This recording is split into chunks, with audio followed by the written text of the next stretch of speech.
What's up, guys? I'm Chris from BS for Build. We're here at SEMA 2019 at the Garrett Turbos booth.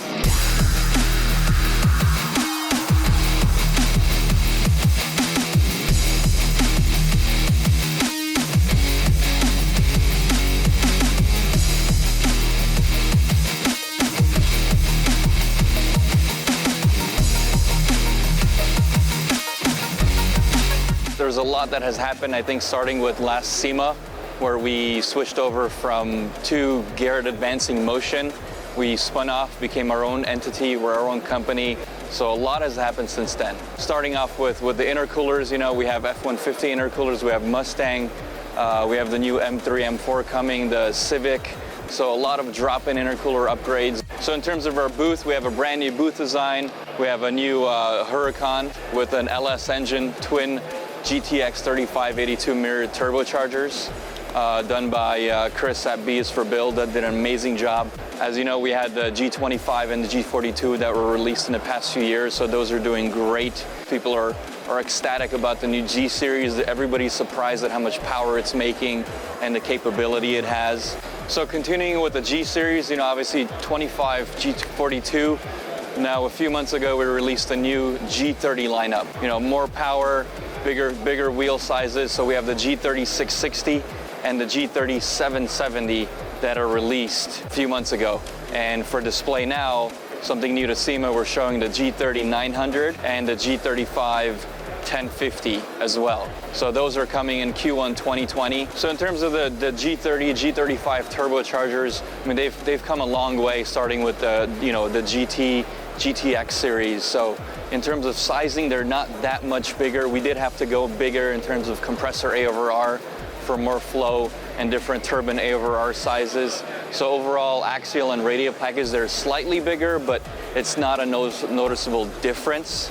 So, but it's amazing to see, like, you know, a previous GT35 turbocharger was capable of what, 600-700 horsepower, and now you have a G35 similar size, but capable of up to 1,050 horsepower. That's just amazing. We try to optimize the compressor wheel inducer and exducer. So the exducers have typically stayed the same, but what we try to do is optimize the trim, which is inducer versus exducer. So optimizing the trim gives you the most flow, optimizing the A over R, and different things like that. And of course, the biggest part is the compressor wheel design itself, is the blade shape.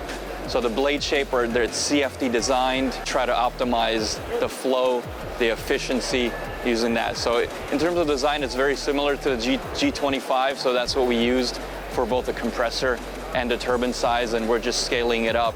And in terms of the design feedback, in terms of E85 boost and things like that, we try to make it more efficient. So if you have a more efficient turbine wheel, you know, you can run, instead of 25 pounds with the previous generation turbo, you can run 20 pounds of boost and make that same power.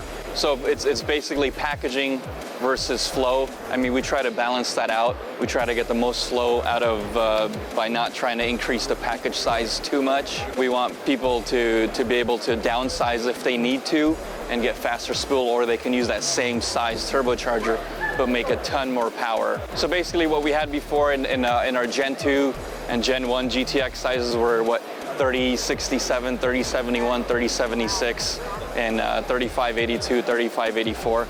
So with the new sizes, it's our new nomenclature, right? So we've kept that turbine sizing, so it's still a G25, G30, G35. Everybody's familiar with that. But the second set of numbers is the horsepower rating. It's not the compressor exducer size anymore. So that's why you have an overlap in between the 3900 and the 35900. G30 and G35 sizing will have plenty of options available for people for different power options. We have the G30 660 and the G30 770, which are already released and available. So for Q1 2020, we'll have the G30 900, G35 900, and the G35 1050 available. So in terms of turbine housing options, it'll all be stainless steel.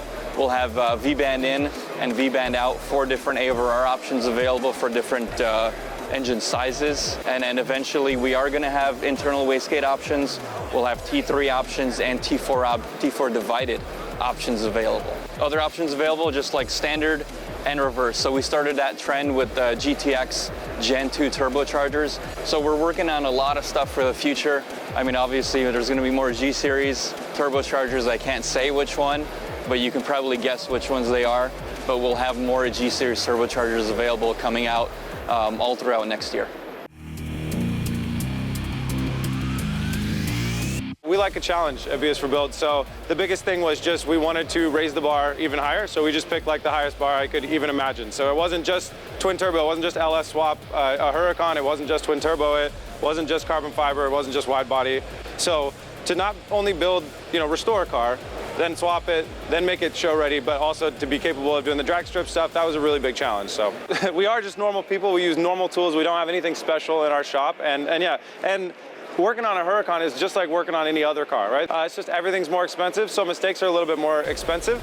But once you get over that concept and buying like last minute parts, the mirror on there costs $2,000. It's just ridiculous, But so sometimes you go through those stumbles, but other than that, it's just like working on anything else. Same type of technology, and yeah, some nights you gotta cram really hard. The SEMA deadline is no joke, and amazing team, because it's easy for me, I own the car, I run the show, to say, oh, I'm gonna stay up for 2 days straight, right? But what about the guys, like without them doing the same thing, we wouldn't be here right now. So that was really cool. Unveiling a car at SEMA is a huge, it's a huge rush. It's really cool to see everybody get to see the car at the same time too, because you gotta remember, I'm back home normally behind a camera and then behind a computer. I don't interact with a lot of people that watch my show on the daily. So to get to see, we had hundreds of people here when we pulled this thing, the cover off of that. So it was really, really cool. So the turbo size is so we could, spool fast and have the right size turbo for this car. Up high was a big thing of discussion. When I designed this car and when I started thinking about it in my head, the turbos had to be sticking out of the back. It was just something, it's cool when you do it in the front, but a lot of times it looks like, oh, well, you just did that because you ran out of room. So then you have a mid-engine car and you're like, no, I'm doing this because I can. And that's why they're also facing the other way. So the people from behind you, I mean, seeing this car when you see it drive away is insane. It's insane. You see those turbos spinning away.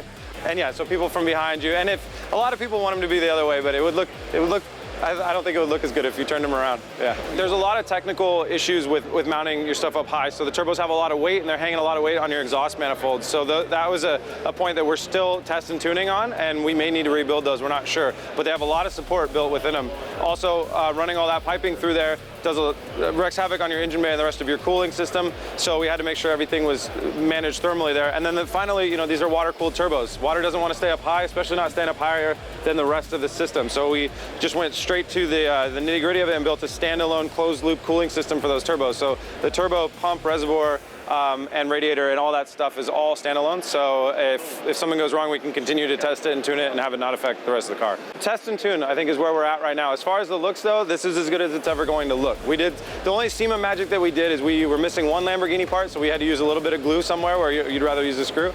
And those are pieces that'll get ripped out when we go back home anyway. So it'll unfortunately only get uglier from here because it's a race car, so we gotta start racing.